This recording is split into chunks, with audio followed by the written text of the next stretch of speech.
Hi, boys and girls. It's Mrs. Crowley again, and today is Friday, the last school day for this week, our week about weather. I hope you've been making your journal about weather. Remind your mom to take a picture of it and send it to me so I can put it in your folder. But today is Friday, April 24th. Let's start with a prayer. In the name of the Father, and the Son, and the Holy Spirit, amen. Angel of God, my guardian dear, to whom God's love commits me here, ever this day be at my side, to light, to guard, to rule and guide. Amen. Now the pledge. I pledge allegiance to the flag of the United States of America and to the republic for which it stands, one nation, under God, indivisible, with liberty and justice for all. Honor the Texas flag. I pledge allegiance to thee. Texas, one state, under God, one and indivisible. Today, boys and girls, Friday, and this week we've been talking about weather. If you remember on my Wednesday morning meeting video that I sent to you, I did a little experiment about the water cycle. Well, today I want to talk a little bit more about water and about something that water does during the water cycle. You might remember our poster that I used to show you the parts of the water cycle, about how the water, wherever it is down on the ground, whether it's in a lake or a river or an ocean, or even if it's just in a puddle on the ground or on the street, the sun makes it evaporate. It changes from being water, a liquid that we could drink, into a gas or a water vapor, and it evaporates up into the air, up to the sky, where it collects again in the clouds. And then as the clouds get heavier and heavier and they can't hold on to the rain anymore, to the water, it becomes precipitation and falls again. So let's talk a little bit more about what happens to the water and where does it go when it falls in the rain, in the precipitation.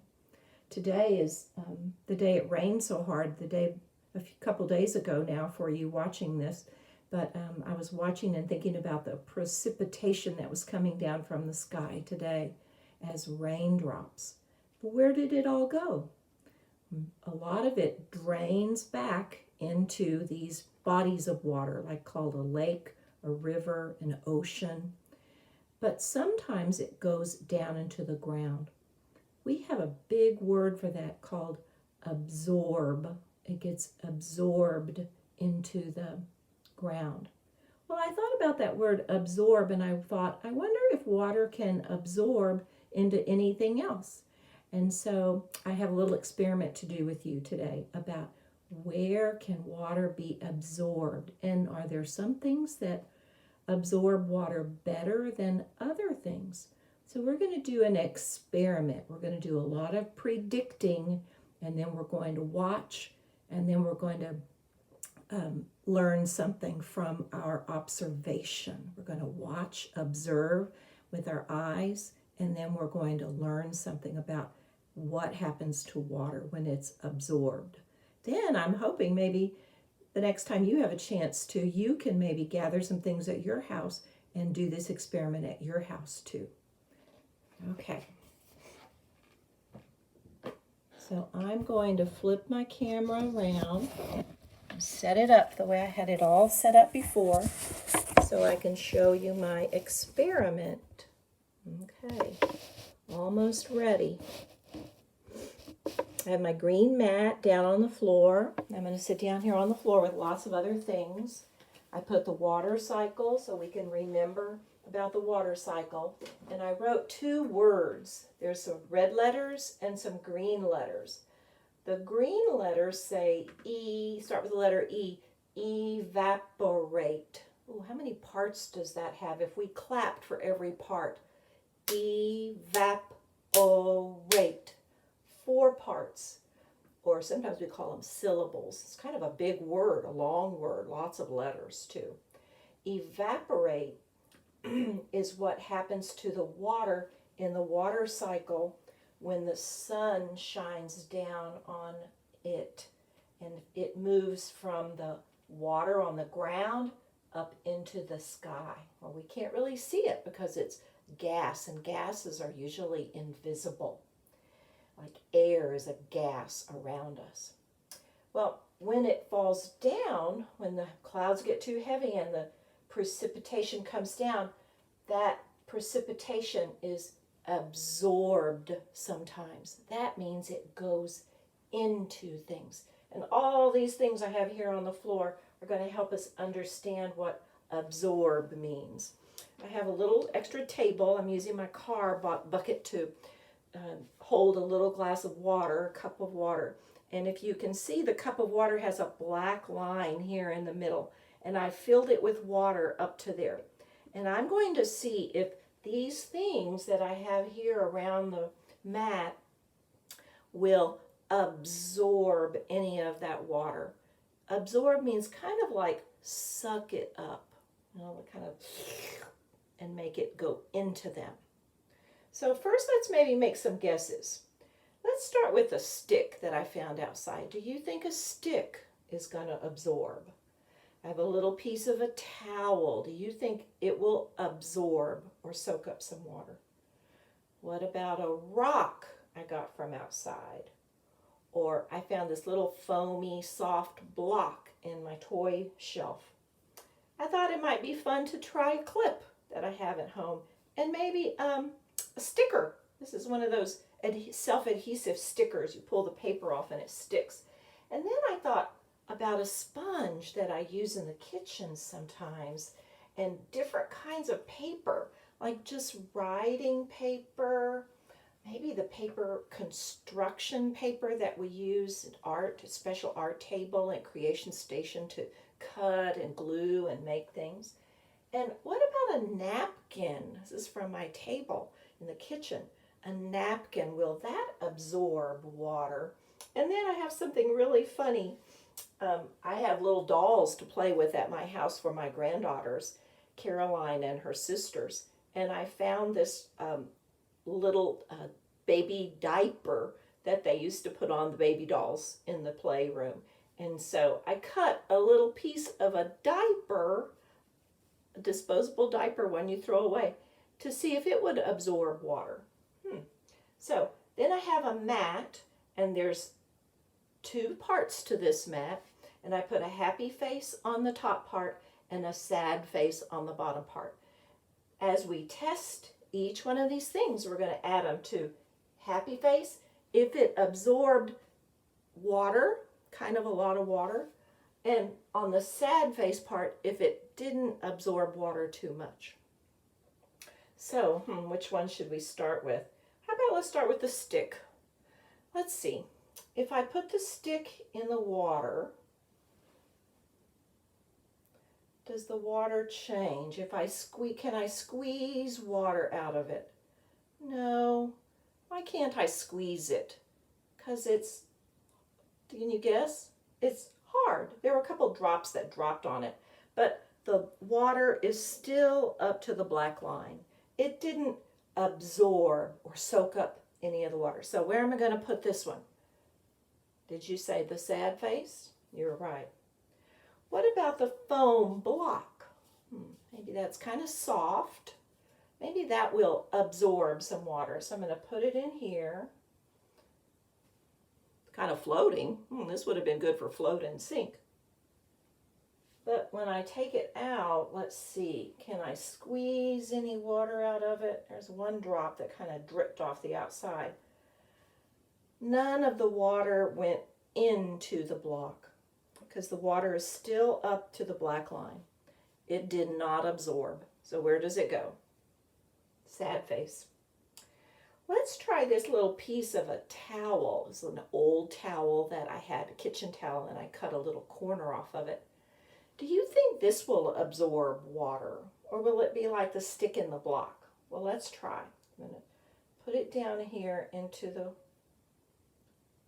water. It kind of just sort of just falls right down in there. And then let's see what happens when I lift it out. Ooh, it looks like the water went down just a little bit. There are a lot more drips. And this time I'm going to see, can you tell anything? Does it look different? Wow, there's a lot of drips coming from it now. I wish you were here to take a turn to squeeze, but when you do it at home, you squeeze it and watch what happens. Ooh, it had a lot of water in it. I'm putting all that back, kind of like the clouds. The precipitation goes back into the lakes and the rivers. So a towel, did it absorb? Was it like these other things? No, it was different. It did absorb. So I'm going to put it up here where the happy face is. Let's try a clip. Do you think your clips we use at school will absorb? Oh, it's another good candidate for float and sink because it's floating on top of the water. Let's see, a couple drips. There's one more drip. It's going to go slow. The water is still about the same. It didn't really go anywhere. And when I squeeze the clip, nothing squeezes out. Did not absorb. How about let's try a piece of construction paper. What do you predict about this? Yes, it will absorb, or no? What do you think? You guess. And then I'm going to put it in the water. Oh, do you notice something about it? I'm going to try to push it down in there a little bit more. Oh, can you see something happening to it? I'll pull it out again a little bit. Look what it did. It changed color. I wonder why. What made it change the color? Oh, do you think the water it absorbed made the color change? Because this part wasn't dipped in the water. It's not dark green. But the part that I dipped in the water was green, dark green now. So can we make an assumption from that, a conclusion? That, oh, some of the water did go into the paper. Now, not a lot because it's not too far down from the black line. And when I squeeze it, there were a couple of drops that came out. It didn't absorb a lot, but it absorbed some, enough to change its color. So where will we put it? Maybe up here because it did absorb water. Let's try the white paper, just the writing paper. Put it in, make a guess quickly. What do you think it's going to do? Absorb or not absorb? Oh, again, can you see it kind of changed color? Was it like something else in our experiment? What was it like? Did you say the green paper? The part that didn't touch the water is still white. The bottom part looks wet. Now if I squeeze it,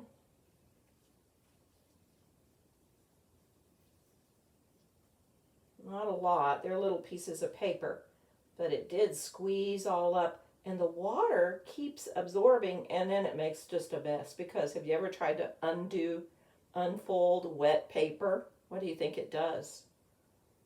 The water makes it very weak and not stiff anymore and straight, so that it tears very easily. Look what I did. I kind of made a mess of opening that paper up again. But it did absorb water. So there's another one for the happy face. Now, I'm going to do the blue sponge, but I bet you all can guess what the sponge will do. What do you think? Absorb or not absorb? Well, let me put it in. It changes color too. Do you see that? Oh, so maybe that's something that some things do. When they absorb water, they change color. And if I even push all the way down into the water, you can even see it. Can you see it turning from light blue to dark blue? Wow. And look at the bowl. See if I can hold it up a little bit. The bowl, the water went way down in this one. And look, the water can hardly stay in, kind of like rain clouds when they were so full of heavy water drops. And then if I squeeze it, what do you think is going to happen? Oh my gosh. All the water is going to come back out. Oh, and I spilled a little bit on top of the bucket. So if I just touch the sponge to it, look what it did. It absorbs.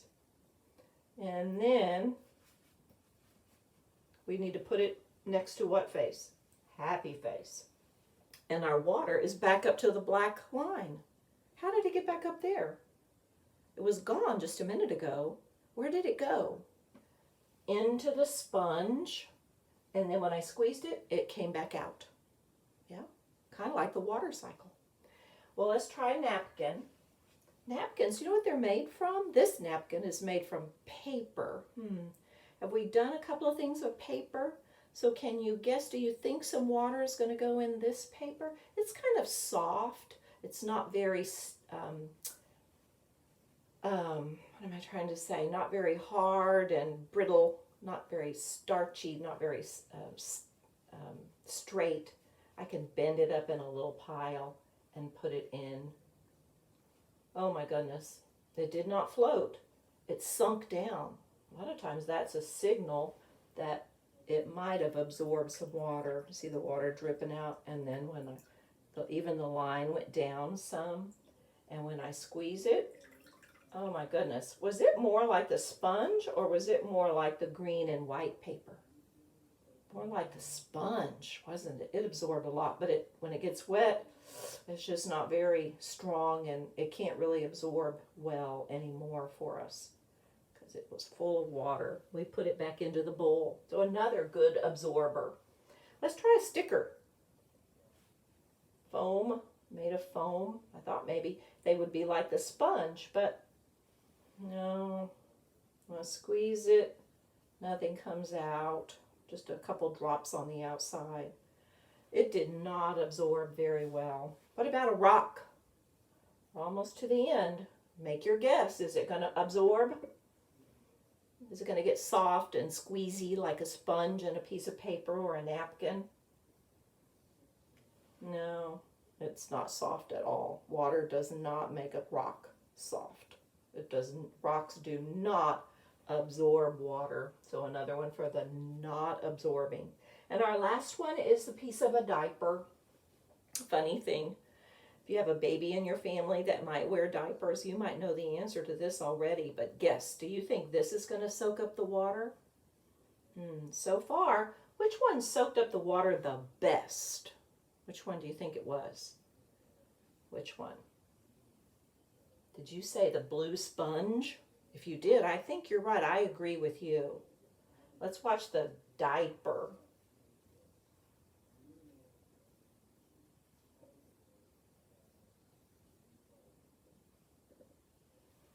It went down in there really good. It didn't float.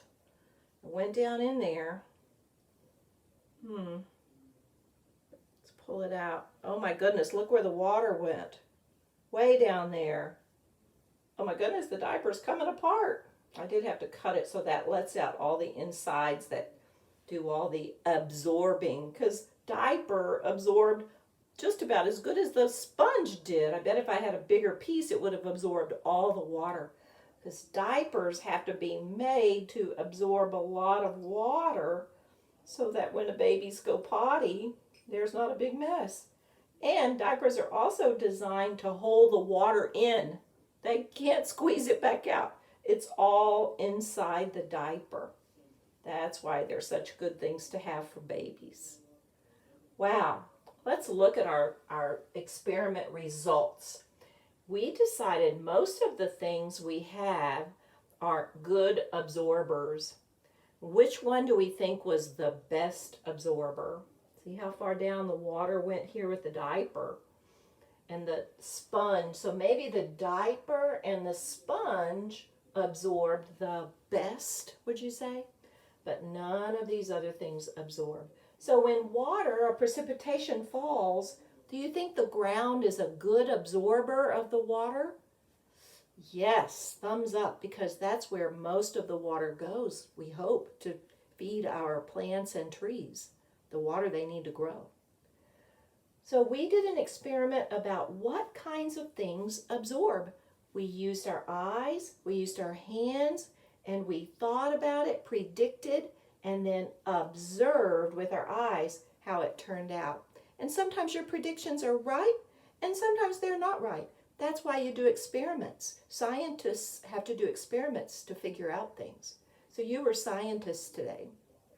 I hope you have a great day, and I hope you have a great weekend. And if you have a chance this weekend, do your own little absorbing experiment at home. Take care, boys and girls. Have a good weekend.